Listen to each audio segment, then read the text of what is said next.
Welcome to Good Morgan Therapy. Hello, you guys. It's me, Morgan, and I have a special guest today because I was trying to figure out how to do this podcast in a more fun way, and there's nobody more fun to do it with than my husband, Daniel Lynn. Hello. Hello. Oh, no. You sound abused. All the men on YouTube are going to be like, I knew it. I told you she had crazy eyes. I'm free from the cage. I've been freed. It's so dark. How did we know we wanted to marry each other? You were the first person who wanted to fight for our love. You were the Keanu Reeves. What's the Keanu? What's the Keanu line? Do it. In his voice. No. Different Keanu line. People keep asking me The other line. if I'm back. Well, I'm thinking I'm back. I'm thinking I'm back. No, he says, Drew Barrymore asks him in an interview. No, she says, I'm a lover, not a fighter. And he goes, no, you have to be a lover. You have to be a fighter if you're a lover. And she's like, what do you mean? He's like, because if you don't fight for your love, what kind of love do you have? And then he got up and he was like, oh, I was like, that's Dan. Dan fights for our love. You fought for our love. And you always wanted the chance to learn. You also always had that belief. Like, you've never treated me as if you expect me to be stagnant or yourself. You expect us both to grow. Like, if we run into a problem, you expect us to be able to overcome it, even if we don't know how yet. You're like, we'll overcome this. I think it's because you had set that lofty goal from day one. Well, Day one, you were like, you see this? Tell them. Oh, the other one? Yeah. See this? I really hate laundry. Look at... The first time he came over, what does my room look like? My bedroom look like? Teenage girls. Worse than that. Pretty bad. It's like a tornado of clothing. 2 mountains. Didn't know what was clean, what was dirty. Well, you know what was dirty. This is dirty. This is clean. This pile is clean. The clean pile was very small. And then you said, you see this pile? It's never going to change. If you expect this to change, Don't be with me. that's the door. I literally, when you came over, I was about to clean and I went, nope. I've promised myself I'm going to be very honest about who I am when I'm dating. Is that the first time? The first time that I didn't clean. No, but Yeah. everybody else. I was trying to be who I thought they wanted me to be, and I was really trying to time out when to text them back and how to say what and what humor they would like. And I was trying to be who they wanted. And right before you, I had just decided I want a partner for real, for life. And that means I have to be me because I'm not going to sustain pretending. So I was very brutally me. Where did you get that from? You just decided?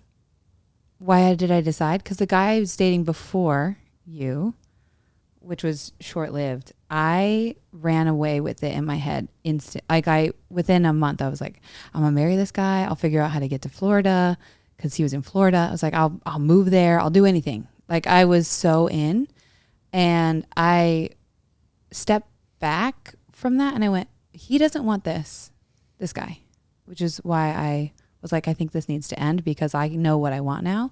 I realized I thought it was him, but it wasn't. It was my fantasy of the future. And I put the wrong person in that role. But I had a vision and I had a dream of being in a partnership. I wanted my life to be partnership. So I finally just like, I don't think that's weak of me. I think that's me of me. That's who I am. That's what I want. And I want to be with somebody who wants a partnership. You don't want one. So thank you for helping me realize that. And we're going to have to be done. He was also keeping me a secret from his whole family and was a little bit more married than I thought he was. So a couple things there. Is it normal when people get into into these relationships where when they first meet them, they create these little scenarios in their head? Like imagine a life with them? Yeah. I think so. If It's you a normal like 'em. thing, right? Yeah, if you like them. We're pattern makers and predictors as humans. I always felt like that was this crazy romantic thing. I think. But no, most people, it's normal. When like the first time they meet somebody, they immediately like, their brain kind of goes, I think I like this person. And then immediately imagine like I don't know. where to live and have kids. And I don't know. I think you and I both lean I definitely did that. anxious. Everybody I meant. Everybody who ever had a crush on you would like, I think we would live here and we would raise kids like this. Already had all the names picked out. Meanwhile, the next time I see him, like, who are you again? Yeah. Nope. Oh, yeah. I think you lean anxious and I think I lean anxious. The succinct and oversimplified way of saying it is anxious is I'm more afraid of losing. I'm so afraid of losing you. I'm willing to lose me. And avoidant is I'm so afraid of losing me that I'm willing to lose you. That's avoidant. The second one. Yeah. Okay. We'll have to address the how did we know? Yep. That should be next time. Oh, okay. Next time. Stay tuned. Ooh, look at my bicep. That's how I knew. I saw those arms. I had weak arms when we met. I had weak arms that I thought looked strong. You were very proud of your I arms. was proud of my arms. I had no muscle. You I were just very had so much fat. And I was like, this is strength. So embarrassing. Oh my God. Okay. Dan, what is your opinion? Should couples keep secrets from each other? Absolutely. What secrets do you think are good to keep from each other? All of them. Like what? Less they know, How the you better. feel? Absolutely. Always Your affairs? be happy. Always be happy. Just Always pretend. be happy. Yes. That's the goal. Fake it till you make it. I will say, Dan came home on a more serious note. Dan came home one day after we were dating for a while, and I had taught him about codependency, and he told me, you told me what the mantra of codependency should be, and it was so brilliant because you heard a client say it. Client said it. Mm-hmm. She said, if you're happy, I'm happy. What's bad about that? Doesn't make sense. How? Fake. It's just faking it. It's dishonest. Dishonest. You can't trust a person who says, I'm happy if you're happy, because you can't control your emotions. That You makes can no only sense. regulate them. You can interact with them. So to say I'm happy if you're happy means I will suppress myself until I am no longer part of this relationship and you will feel alone. It's really isolating for your partner if you constantly suppress yourself, because really they're with a ghost of you. That's so dark. It's so dark. I didn't mean to go that dark, but there I am.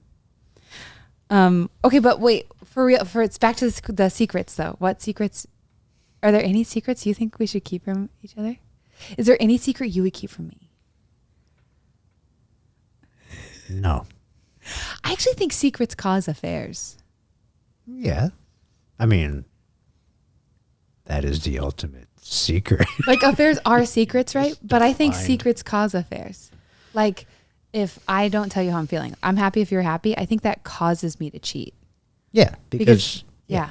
What are you going to say? well, you have this setup where it's like, well, they're not happy because it's a tie into your emotion, right? So you have this pressure. Pressure. Pressing down on me. Pressing down on you. What do you mean you have this pressure?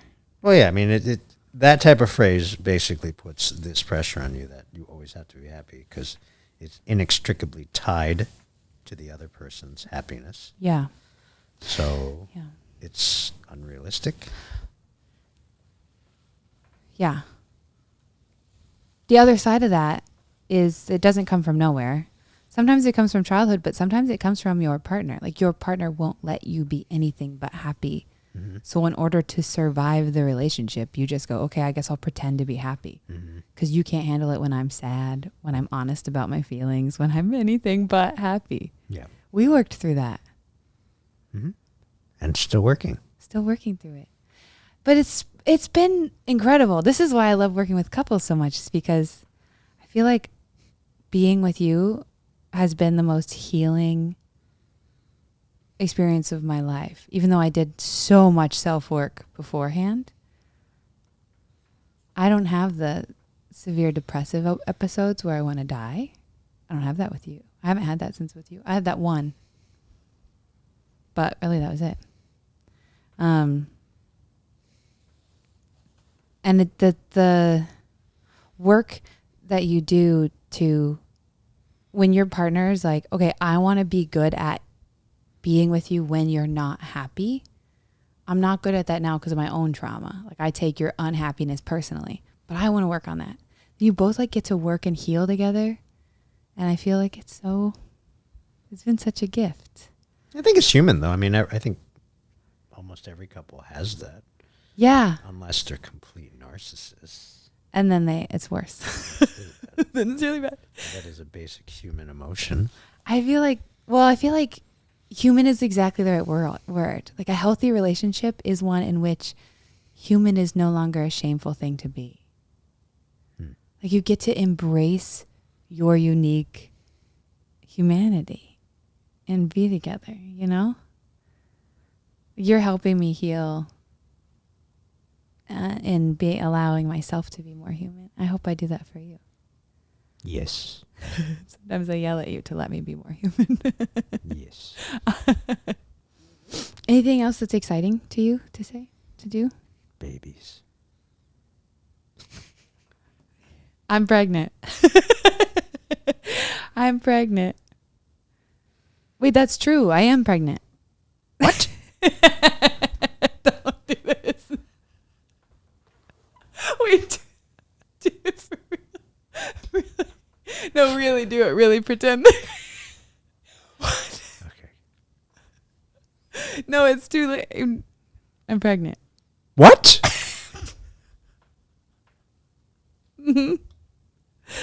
How? Do you want to say we'll say goodbye. Okay, bye. We should say bye in a fun way. Wait, I hope you love your day. I hope you love you. Good morning. That's the exit. Do you want to be one of the parts? Good Dan. That's perfect. Oh. That's perfect. That's good. Okay, that was good. I loved that. You did so good. I knew you'd be good. That's a lot.